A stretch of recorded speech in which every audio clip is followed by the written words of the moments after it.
Seja bem-vindo para mais um estudo do Apocalipse e é muito bom estar com você novamente. Eu espero que você esteja sendo abençoado e abençoada. Espero que você esteja aprendendo também. Ainda estamos no começo, haverá muitos e muitos vídeos sobre o Apocalipse.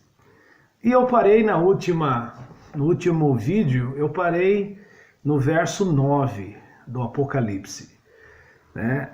Eu vou continuar então a partir do verso 9, onde nós vamos entrar na visão de João apóstolo, a visão do Cristo glorificado.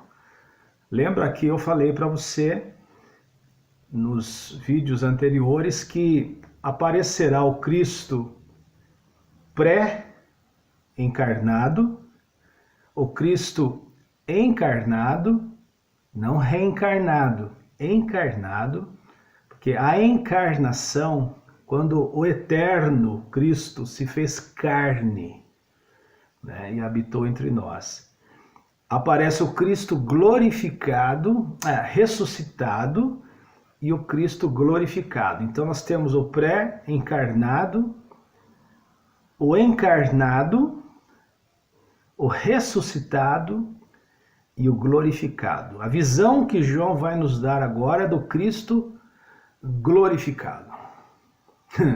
Isso é muito bom, sabe? Porque quando você fala para o diabo, saia em nome de Jesus, não é o Cristo nem encarnado e nem ressuscitado. Você invoca o glorificado, o glorificado com poder e grande glória. Na verdade, Satanás nem se atreve a mexer com ele. Ele mexe com a gente, né? Porque não pode atingi-lo, quer atingir a gente. Então João está na ilha de Pátimos. Agora, aqueles vídeos anteriores foi tudo a introdução dele, né? A partir do verso 9 diz assim: Eu, João, irmão vosso e companheiro convosco na aflição, no reino e na perseverança em Jesus, estava na ilha chamada Pátimos, por causa da palavra de Deus e do testemunho de Jesus Cristo. Eu falei que não vou entrar na parte técnica, onde fica a ilha de Pátimos, quem era o imperador na época, porque tudo isso você encontra na internet. Aí no verso 10 ele usa a expressão assim: eu fui arrebatado em espírito no dia do Senhor. Dia do Senhor é a expressão que eles usavam para o primeiro dia da semana. Que a gente, mundo ocidental, calendário romano, chama de domingo, mas eles não. Eles eram o primeiro dia da semana. Para o judeu, o dia da semana é numeral. Primeiro, segundo, terceiro, quarto, quinto e sétimo dia. Domingo é uma expressão latina, romanizada, né, do primeiro dia da semana. Diferente dos americanos que dizem Sunday, né, dia do sol, que tem um outro calendário e foca numa outra cultura, né, a cultura nórdica, que tinha o Deus Sol como sendo o grande Deus. Então, Sunday. Nós chamamos de domingo. Domingo. Nossa cultura ela é baseada na cultura latina, dos padres, né, que colonizaram o Brasil, e a nossa cultura histórica, a nossa raiz histórica é essa. Então ele foi arrebatado no primeiro dia da semana, que eles comemoravam também a ceia, o partir do pão, que eles não chamam de ceia, eles chamam de partir do pão. E ouvi por detrás de mim uma grande voz como de trombeta, que dizia: o que vês, escreve-o num livro e envia-o às 7 igrejas: a Éfeso, a Esmirna, a Pérgamo, a Tiatira, a Sardes, a Filadélfia e a Laodiceia. Essas igrejas que ele se refere fica hoje, geograficamente falando, são as igrejas que estão ali, eu acho que no sul da Turquia, ou no sudeste da Turquia, né? É o antigo mundo do Novo Testamento, é ali no sudeste da Turquia. E, inclusive, essas regiões da Turquia, do sudeste dela, nessa região, existem muitas dessas cidades aqui. Hoje é um sítio arqueológico, né? Mas ainda existe o grande teatro de Éfeso, né? Existe ruínas das cidades de Esmirna. Esmirna, na verdade, acho que Esmirna hoje ainda é uma cidade, só que mudou o nome. Mas fica ali no sudeste da Turquia, as 7 igrejas do Apocalipse. E voltei-me para ver quem falava comigo, e ao voltar-me vi 7 candeeiros de ouro. O número 7 vai aparecer muito na linguagem do Apocalipse. 7, porque 7, na cultura judaica, hebraica, significa inteireza, plenitude. Alguns dizem que é o número de Deus, que fala de perfeição, mas eu gosto mais da possibilidade de ser assim algo completo, algo que está na plenitude. Então, quando fala de 7 igrejas, não é somente aquelas igrejas ali que nem existem mais hoje no sudeste da Turquia. Se refere a todas, a plenitude, todas as igrejas, em todos os lugares, de todos os tempos, nesses 2000 anos de história da igreja. Então, e quando fala que 7 candeeiros de ouro, iluminação plena, completa, iluminação total. Lembra que eu falei do candeeiro de ouro? Que ele era o único objeto no tabernáculo, que era a iluminação do tabernáculo. Aqui fala de 7 candeeiros. No certo sentido, a igreja, esses 7 candeeiros, que depois o próprio anjo explica que é a igreja, os 7 candeeiros são as igrejas no mundo todo, que deveriam e devem iluminar o mundo todo, né, com a sua mensagem, com a sua voz. Veja como é isso mesmo, porque aqui diz que ele ouviu uma voz, né? Aqui no verso, ouviu uma voz por detrás de mim. Quando ele se vira para ver quem é a voz, ele não vê o dono da voz, ele vê os candeeiros. O que isso significa? Significa que Jesus Cristo fala através da igreja. Ele não vê a voz, ele não vê o dono da voz, ele vê os candeeiros. Ao voltar, me vi 7 candeeiros de ouro. A igreja de todos os tempos, de todos os lugares, com todas as suas expressões culturais espalhadas no planeta, desde a sua formação no livro de Atos. Ali começa a igreja, o que nós entendemos por igreja hoje. Então, quando ele ouve a voz, ele não vê Jesus, ele vê os candeeiros. Depois ele vê alguém andando no meio dos candeeiros. Ou seja, 7 candeeiros é a totalidade da igreja na sua história toda, né, nesses 2000 anos, em todos os lugares, em todos os tempos, da qual sempre Jesus Cristo esteve no meio dela.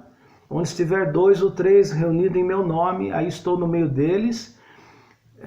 Então essa é a expressão e essa é a mensagem que João está percebendo, que o único meio, primeiro o mundo que está em trevas, ele não vê Jesus, ele ouve a voz de Jesus por meio da igreja. Lamentavelmente, às vezes a igreja não fala direito, né? Ou ela gaga, ou ela tá muda, ou ela tá falando outras coisas, né? E voltei-me para ver quem falava comigo, e ao voltar me vi 7 candeeiros de ouro, porque lá no verso diz assim: eis o mistério das 7 estrelas que viste na minha destra, e dos 7 candeeiros de ouro. Veja que o próprio anjo explica. As 7 estrelas são os anjos das 7 igrejas. E os 7 candeeiros são as 7 igrejas. Então a gente sabe que os candeeiros, os castiçais, são as 7 igrejas, simbolicamente falando. É importante porque também a figura do tabernáculo do Antigo Testamento é a figura que está na cabeça de João. Porque a cultura de João, que é uma cultura judaica, porque João era judeu, quando Jesus fala com João e se revela no Apocalipse a João, Jesus vai fazer uso do conhecimento histórico, cultural, literário, escriturístico, é o que a gente chama de know-how de João. Jesus vai fazer uso daquilo que ele sabia, que era o antigo templo de Salomão, de Jerusalém. Na verdade, a arquitetura do Apocalipse, de muitas mensagens, é a arquitetura do santuário, do templo, do rito que vai ser usado no Apocalipse. Jesus tem que usar a linguagem que João entende. Por isso que às vezes para nós que somos gentios, para nós que somos brasileiros, ou se esse vídeo for ouvido em outro país, não importa, quem não é judeu é gentio. Nós gentios somos assim muito ignorantes acerca do que João fala, ou o Antigo Testamento fala sobre o templo, sobre as peças, as mobílias do templo. Por exemplo, ele usa candeeiros, que eram as lâmpadas. Quem já viu os outros áudios sabe do que eu estou falando. Eu vou pôr a imagem aqui também. Os candeeiros era a iluminação do templo, era a iluminação do santuário. O maravilhoso disso é que tudo condiz com o que Jesus já tinha ensinado para João, quando ele disse assim lá em Mateus: vós sois o sal da terra e a luz do mundo. A luz do mundo. Depois Paulo fala que a igreja é a luz do mundo. Paulo usa essa expressão em alguns lugares. Como luminares, ele diz assim, como luminares, como algo que ilumina o mundo. Então, a mensagem que eu digo aqui é o seguinte, que as pessoas só ouvirão Jesus através de nós, através da igreja, de você que compõe a igreja. Quando eu falo igreja também, é diferente da formatação que nós temos hoje na cabeça, que é templo de tijolo, com telhado, uma torre com um sino lá em cima. Não, igreja é gente, é povo. Onde estiver 2 ou 3 reunidos em meu nome, estou no meio deles. Aí, isso é uma igreja, pode estar debaixo de uma bananeira, debaixo de um carvalho, no meio do mato, no meio na praia. A igreja se reúne em qualquer lugar. Igreja não é templo, igreja não é denominação, igreja não é sistema, ela não é uma organização. A igreja é um organismo vivo. Então a igreja, ela está em todos os lugares, ela não é aquele edifício parado, estático ali na esquina. A igreja é andante, ela é móvel. E no meio dos candeeiros, um semelhante a filho de homem. Agora ele vê Jesus. Primeiro ele vê os candeeiros, depois ele vê... Primeiro ouve a voz, essa é a sequência. Todos são assim. Primeiro vão ouvir a voz. Depois olharão e verão a igreja. E aí verão Jesus. Isso é importante. A igreja tem que ser a exata expressão daquele que está andando no meio dela. E no meio dos candeeiros, um semelhante a filho de homem, vestido de uma roupa talar, ou seja, até o chão, né? Uma roupa que era... Olha, ele vai usar novamente a roupa sacerdotal aqui, do sumo sacerdote, né? Roupa talar, uma roupa comprida até o calcanhar. Roupa talar, cingido à altura do peito com cinto de ouro. Por que esse cinto de ouro não tem as 12 pedras? Porque agora o Cristo eterno não é só da nação de Israel. O Cristo eterno é de todas as nações. No Antigo Testamento, o sumo sacerdote ele usava um peitoral com 12 pedras nesse peitoral, que simbolizava as 12 tribos de Israel. Aqui não, aqui ele aparece com um cinto de ouro, representando todas as nações. Um cinto de ouro, o cinto não é o cinto que nós usamos no século 21 aqui, é um cinto, o cinto ele pegava aqui a maior parte, né, aqui do peito e a barriga. Um cinto de ouro. Que mais aqui? Vestido de uma roupa talar e cingido à altura do peito com um cinto de ouro, a sua cabeça e cabelos eram brancos como a lã branca. No Antigo Testamento, cabelos brancos é símbolo de sabedoria.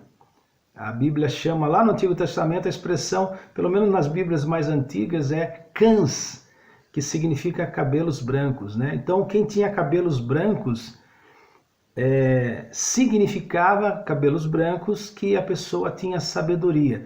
E esses cabelos brancos também traz uma referência a uma visão que o profeta Daniel teve, que viu, né, um ancião de dias descendo com os cabelos brancos.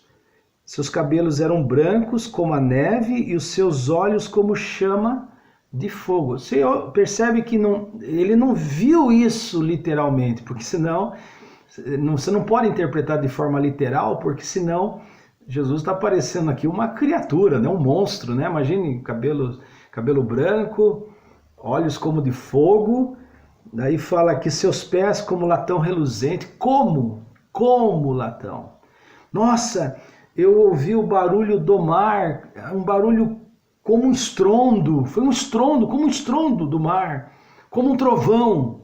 Aquele barulho, aquela batida de carro que teve ali na esquina, foi como um estrondo, foi como um trovão. Estou apenas usando um exemplo. Então é como, não quer dizer que literalmente foi um trovão que, né, fez a coisa acontecer ali. Então é isso que ele está fazendo. Toda a linguagem é simbólica.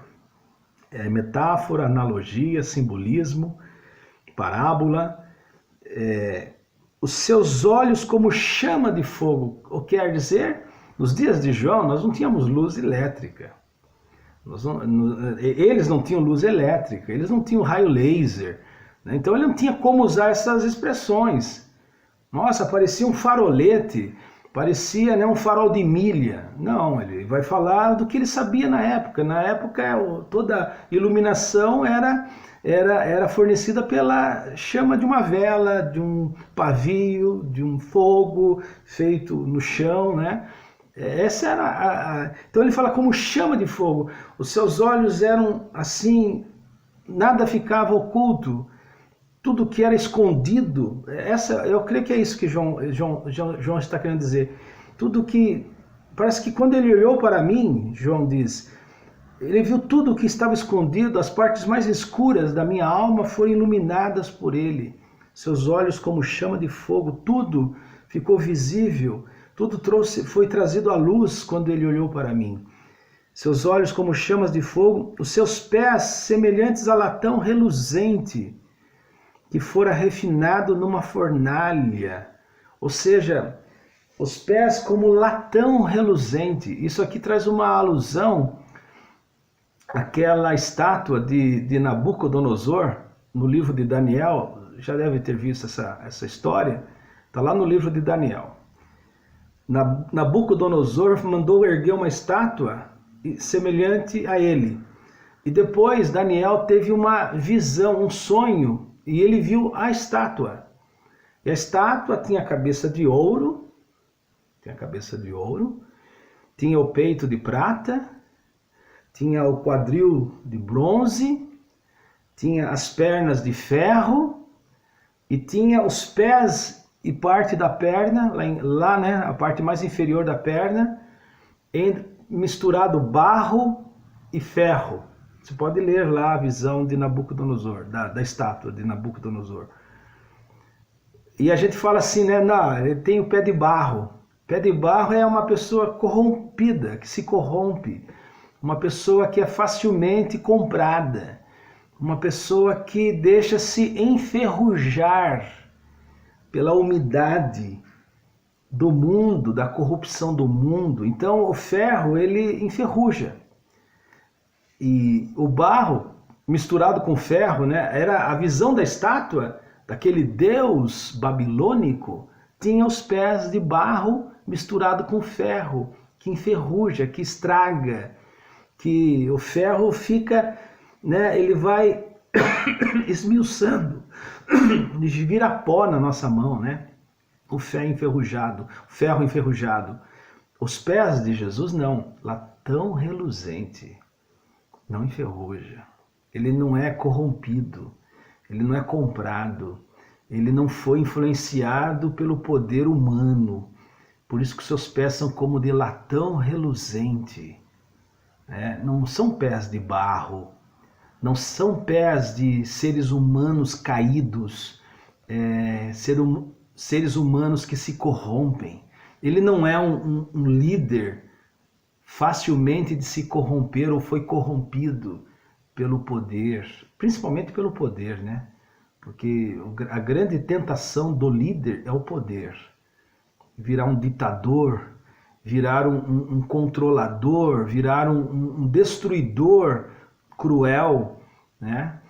Não, seus pés são como de latão reluzente, não se estragaram. Não se estragaram quando esteve aqui na terra como encarnado, né? Em carne. Quando o próprio Pilatos falou para ele, eu tenho poder. Pilatos disse para Jesus, quando Jesus estava para ser levado crucificado, Pilatos disse, eu tenho poder para te soltar e tenho poder para te mandar matar. Jesus disse, nenhum poder você teria sobre mim se meu Pai não tivesse te dado. Quando Satanás pegou Jesus e levou lá no monte e falou, olha, todos esses reinos aqui são meus, a mim foi dado. Está lá em Lucas, eu acho isso, né? Todos os poderes deste mundo é meu. Mas eu posso dar a você, falou para Jesus, se você se prostrar e me adorar. Nossa, Jesus estava ali em cima da montanha conversando com Satanás. Satanás mostrou o Egito, as pirâmides do Egito, as suas grandes construções, o Império Romano, a Grécia. Mostrou para Jesus, falou, olha, tudo isso foi me dado. E eu dou para quem eu quiser. Agora, se você se prostrar e me adorar, tudo isso será teu. Jesus falou, não. Jesus disse, não. Esse é o pé reluzente, esse é o pé que não se corrompeu, que não foi corrompido, tem uma expressão, né? Não recebeu propina, né? Muito conhecido nossa, né?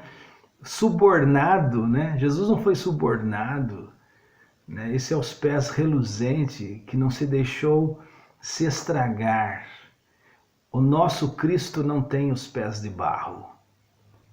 Ele não tem defeito. Ele não tem imperfeição.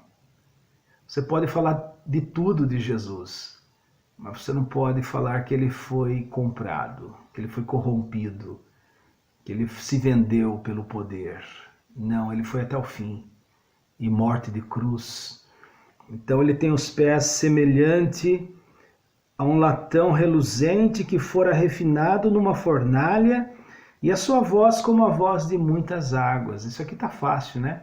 Porque João estava na ilha de Patmos, cercado de todos os lados pelo mar Egeu, pelo mar Mediterrâneo, e qualquer lugar da ilha onde João fosse, ele ouvia o som das águas. Então, qualquer lugar onde o ser humano vai, ele vai ouvir a voz de Deus. Ele pode ouvir a voz de Deus dentro da igreja, mas ele pode ouvir a voz de Deus dentro de uma boate. E talvez tenha pessoas que estejam me ouvindo que já passaram por essa experiência. Ouviu a voz de Deus nos lugares mais estranhos da terra. Eu tenho um amigo meu que hoje é pastor da Igreja Batista. Ele falou assim: Reinaldo, quando eu não conhecia o Evangelho, Jesus falava comigo na Umbanda. Na Umbanda? Eu falei para ele: na Umbanda? É, rapaz, a minha mãe era da Umbanda e nós íamos às noites fazer... nós íamos se reunir lá no salão da Umbanda e eu ficava sentado no banco ali vendo, né, o ritual do pessoal ali, da minha mãe. A gente respeitava muito ela, mas ali eu ouvi uma voz no meu coração falando que eu não pertencia àquele lugar. Agora, quem for umbandista, me perdoe, tá? Porque a voz... Não estou dizendo que os umbandistas todos estão errados, assim como eu não posso dizer que todos que estão dentro da igreja estão certos. O que eu estou querendo dizer é que onde você for na sua vida, você vai ouvir a voz de muitas águas, a voz de Jesus, como o som de muitas águas. Como João preso na ilha de Patmos, qualquer lugar que ele fosse, ele ouvia o barulho do mar, qualquer lugar. Ele diz aqui: e a sua voz como a voz de muitas águas. Ontem eu estava conversando com uma pessoa, esse rapaz falou para mim assim: eu me casei, a minha mulher era crente, mas eu não queria saber de nada com a igreja, mas quando ela se aprontava para ir para a igreja, era a hora que eu ia para o bar. E ele falava assim: o bar fica no fundo de uma igreja católica. E a minha mulher, quando eu estava acompanhando ela para ir na igreja, crente, e nós passávamos em frente da igreja católica, a minha mulher falava assim: se você não quer ir comigo na igreja de evangélicos, vai pelo menos na igreja católica, em vez de você ir para o bar. Vai pelo menos na igreja católica. Aí ele ia para o bar, lá no bar, no balcão, tomando umas e outras, ele ouvia a voz da mulher dele na cabeça, que na verdade não era a voz dele, era a voz do som de muitas águas, era a voz de Jesus falando para ele: seu lugar não é aqui, seu lugar não é aqui. Esse é o som de muitas águas. Tinha ele na sua destra, né, sua mão direita, a minha mão direita não funciona, mas tinha ele na sua destra 7 estrelas, na sua mão direita, 7 estrelas. E da sua boca saía uma aguda espada de 2 gumes, que a própria Bíblia diz que é a palavra de Deus, né? Lá em Hebreus fala que a palavra de Deus é viva e eficaz como a espada de 2 gumes. Então nós sabemos que da boca de Jesus só saiu a palavra de Deus, né? Porque a palavra, aos Hebreus 4, verso 12, porque a palavra de Deus é viva e eficaz e mais cortante do que qualquer espada de 2 gumes. A palavra de Deus, a palavra de Jesus é cortante, fala fundo. Você que está me ouvindo, eu tenho certeza que você já ouviu essa voz muitas vezes no seu coração. Então a palavra de Deus, as 7 estrelas na sua mão direita, o próprio anjo já explica aqui no verso 20, né? 7 estrelas que viste na minha destra, não é o anjo, é Jesus que fala, né? E dos 7 candeeiros, as 7 estrelas são os anjos das 7 igrejas e os 7 candeeiros são as 7 igrejas. Então aqui está explicado. O que mais? Espada de 2 gumes. E o seu rosto era como o sol quando resplandece na sua força. Glorioso. O seu rosto era glorioso. Saiu uma luz de glória do seu rosto. João também está se lembrando de Moisés, porque lá no Antigo Testamento, quando Moisés foi falar com Deus no Sinai, ele ficou 40 dias com Deus lá no Sinai. Quando Moisés desceu do monte, o seu rosto estava iluminado dele ficar tanto tempo lá conversando com Deus. seu rosto ficou iluminado. Aí Paulo fala lá em 2 Coríntios 3 que o rosto dele não ficou o tempo todo, ele foi se apagando, aquela luz foi se apagando. Quando Moisés desceu da montanha, Israel ficou assustado com Moisés porque o seu rosto estava iluminado. Mas com o tempo, os dias foi se passando, o seu rosto foi se escurecendo e voltando ao brilho natural. Aí Paulo diz lá em 1 Coríntios 3 que Moisés colocou um véu sobre o seu rosto para que as pessoas de Israel não percebessem que o seu rosto estava voltando ao normal. Aqui não. Aqui mostra a superioridade de Cristo sobre Moisés, porque aqui o rosto do Cristo glorificado está iluminado como o sol. A força do sol do meio-dia. Você já olhou para o sol no meio-dia? Fica assim, tente ficar, não faça isso que você vai ficar cego. Você pode queimar a retina dos teus olhos.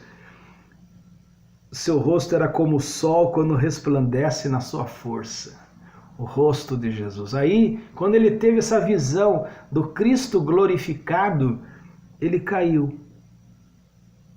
Caiu, deu moleza nas pernas.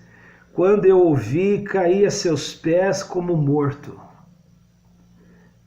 Caí como morto. Perdeu a força. Ele perdeu a força.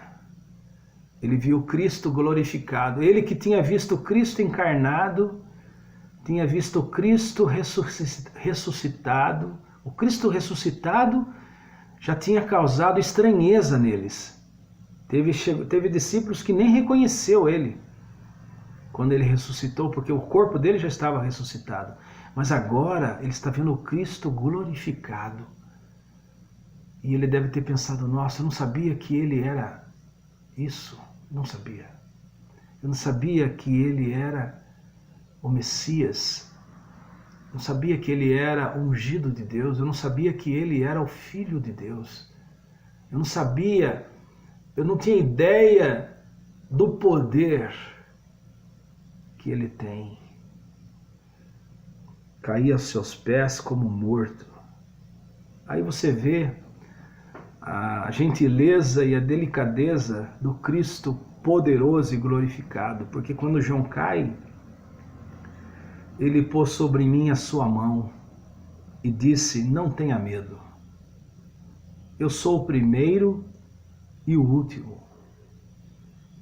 e o que vivo, fui morto, mas eis que aqui estou vivo pelos séculos dos séculos, e tenho as chaves da morte e do inferno. Eu vou precisar falar sobre isso aqui, né? O Cristo glorificado tem as chaves da morte e do inferno. A chave abre a porta, óbvio, né? Eu tenho a chave que controla quem entra e quem sai da morte e do inferno. Eu vou falar sobre isso no próximo vídeo. E tenho as chaves da morte e do Hades. A minha Bíblia está Hades, não inferno. Porque Hades vem da cultura grega, da qual Jesus faz uso. Você tem que entender que Jesus faz uso de expressões, de elementos que é conhecido nosso, porque senão se torna impossível nós entendê-lo. Então o que ele faz? Nos vídeos anteriores eu falo sobre antropomorfismo de Deus. Ele tem que descer ao nosso nível de compreensão. Então, fazer uso de elementos da cultura judaica e da cultura grega, ele faz o tempo todo porque é o mundo de João. Não é o meu, o seu mundo, o mundo antigo, mas é o mundo de João. Então ele faz uso dessa linguagem do conhecimento cultural, histórico, geográfico de João. Então quando ele usa a palavra Hades, que é melhor do que inferno, porque inferno se entende um local onde está tudo perdido para sempre. É assim que a gente entende na doutrina protestante, ou até na doutrina católica. Foi para o inferno, está perdido para sempre. Mas Hades não. O Hades grego, o Hades da cultura grega era dividido em 2 compartimentos.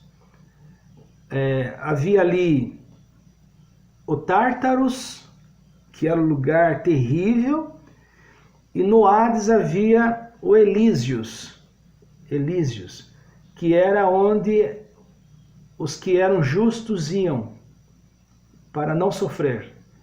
Então o Hades era o mundo dos mortos, né? O Hades era o mundo dos mortos, e nesse mundo dos mortos havia 2 compartimentos. Havia os que estavam no Tártaros, para sempre, para serem punidos. Estou falando de cultura grega. E havia os que estavam no Elísios, o Elysium, que era onde ia os justos, e não sofreriam, e ficariam no paraíso, papapi, papapá. Eu vou usar outro, eu não posso falar agora, mas existem várias passagens na Bíblia onde fala sobre essa abertura que Jesus fez com a chave da morte e do Hades, e pegou os justos que estavam aguardando no Hades, no inferno, no mundo dos mortos, estava aguardando o Salvador, e levou eles para o paraíso. Tem uma expressão, acho que era no Salmo 16, não tenho certeza, mas eu vou achar, que fala assim: não deixará a minha alma no Hades. Davi diz isso. E não permitirá que o teu santo veja a corrupção. Não deixará a minha alma no Hades. Então, eles estavam aguardando no Hades o libertador. Mas eu vou falar sobre isso mais detalhadamente. Mas você vê que o Apocalipse, ele é muito abrangente. E é lógico, você tem que ter um conhecimento bíblico relativo para poder fazer as conexões. Mas na medida em que a gente for falando, eu vou deixando os versículos bíblicos para você depois ler por você mesmo. Eu tenho a morte das chaves, eu tenho as chaves da morte e do Hades, porque na cultura judaica e na cultura grega, o Hades, o mundo dos mortos, repetindo, o mundo dos mortos, não era só o lugar do inferno para sempre, mas era o lugar onde os justos estavam aguardando um libertador. Vou ficar aqui somente com isso. Depois a gente vai melhorar essa explicação. Escreve, pois, as coisas que tens visto, Jesus disse para João. Escreve, pois, as coisas que tens visto, e as que são, e as que depois destas hão de suceder. Novamente jogando a linearidade do tempo. As coisas que tens visto, as coisas que são, e as coisas que hão de suceder depois destas coisas. Né? Passado, presente e futuro. Esse esboço no verso 19 que Jesus dá, vai entrar os tempos que eu mencionei. Porque as coisas que tens visto é o que ele viu, João viu antes do Apocalipse. Lembre-se que a maioria dos apóstolos, todos estavam mortos, martirizados, por causa do Evangelho. E João sabia disso. Ele sabia disso. Ele viu também a trajetória da igreja, desde Jerusalém até o mundo conhecido de sua época, Éfeso, onde provavelmente ele voltaria, a cidade de Éfeso, já que não era mais território de Israel, era uma cidade romana com uma cultura grega. Então as coisas que tem visto, as que são, que você está presenciando, e as que depois destas hão de suceder. Eis o mistério das 7 estrelas que viste na minha destra. Eu já li esse texto, né? e dos 7 candeeiros de ouro. As 7 estrelas são os anjos das 7 igrejas, e os 7 candeeiros são as 7 igrejas. Como ele está se referindo a 7 igrejas e 7 anjos da igreja, ou das igrejas, o capítulo 2 começa as mensagens específicas para cada igreja. É uma introdução já do assunto das igrejas. As igrejas, eu acredito, é a mensagens que são. Verso 19, ele dá o esboço. As que têm visto tudo o que ele sabia do Antigo Testamento, tudo o que ele lembrava dos 3 anos que ele esteve com Jesus, tudo o que ele ficou sabendo da trajetória da igreja, desde a saída lá de Jerusalém até ali o mundo da Ásia, né, onde Paulo tinha levado o evangelho até a Espanha, tudo o que ele tinha sabido, as coisas que tens visto, as que são. Agora é a realidade das igrejas, da qual ele vai falar agora. E as que hão de ser, ou as que depois destas hão de suceder, que é lá no capítulo 4, porque as cartas para as 7 igrejas pegam o capítulo 2 e 3, 7 igrejas. Mas eu ainda acho que eu vou ter que fazer ainda um vídeo para mencionar um pouquinho mais sobre o que eu acabei de ler, tá bom? Foi mais cansativo hoje, senão a gente não avança, né? Mas é muita coisa, é muito detalhe, é impressionante. O livro do Apocalipse é um livro impressionante e vale a pena a gente conhecer a sua mensagem, tá bom? Que Deus abençoe a sua vida, deixe o seu like, compartilhe essa mensagem e a gente se vê no próximo vídeo. Tchau! Nós estamos com aquele que é glorioso. Tchau!